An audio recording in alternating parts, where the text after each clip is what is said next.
Très bien, on continue. On va passer donc au chapitre suivant, au container, animation et transition. Et on va donc cliquer ici sur Hover et transition. Et on va voir donc les effets de Hover, donc les effets au survol et les transitions, donc la manière dont ça va exécuter la petite transition. Donc on va ouvrir notre fichier dans chapitre 2 et on va ouvrir le premier, donc transition. Et on va aller donc jusqu'à début de formation. Hop, juste ici. Et on va commencer donc par le hover, donc les effets de survol. Donc là, par exemple, j'ai déjà un BGWED 500. Et je vais lui dire que lorsque je le hover, on va mettre 2 points et on peut changer tout type de propriété. Donc par exemple, je vais lui donner un BGWED 900. Et lorsque je vais le survoler, vous voyez, mon BG va bien changer comme ceci. Alors on peut gérer la transition, donc la manière dont ça va transiter. Pour ça, on peut lui dire par exemple un hover 2.bg red 900 et on peut lui donner une transition. Donc on lui dit qu'il y aura une transition sur la couleur, donc colors.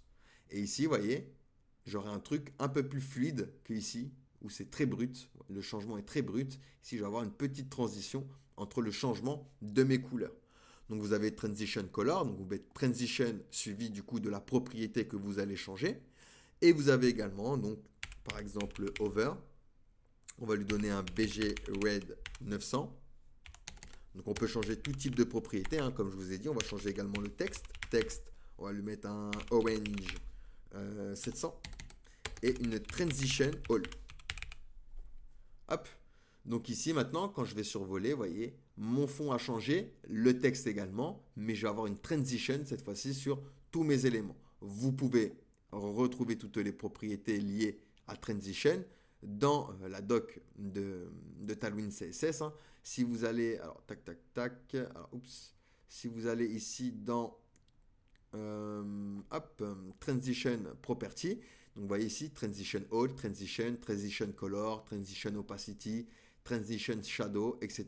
Donc vous en avez plusieurs et vous pouvez gérer du coup la transition de vos effets over sur vos éléments comme ceci.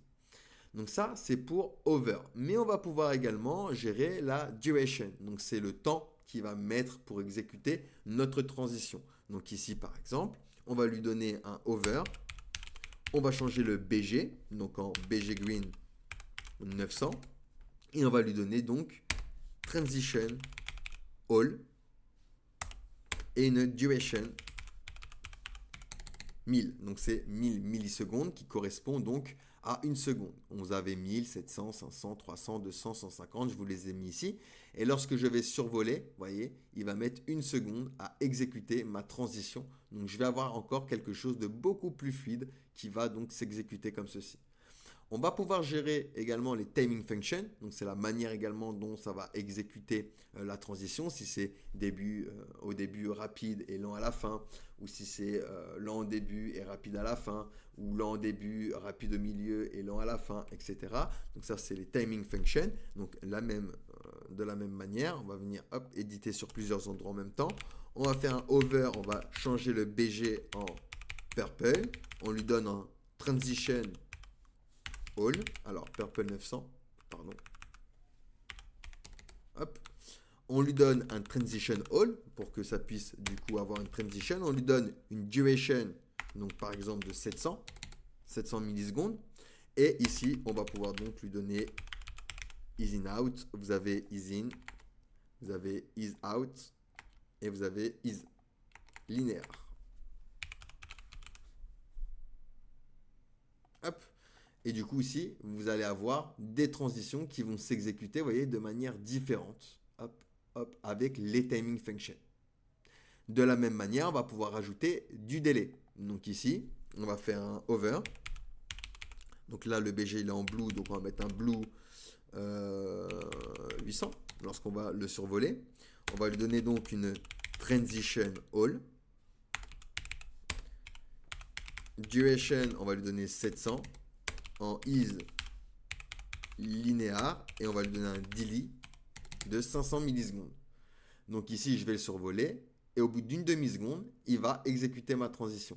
Vous voyez, hop et hop, tac, tac et tac.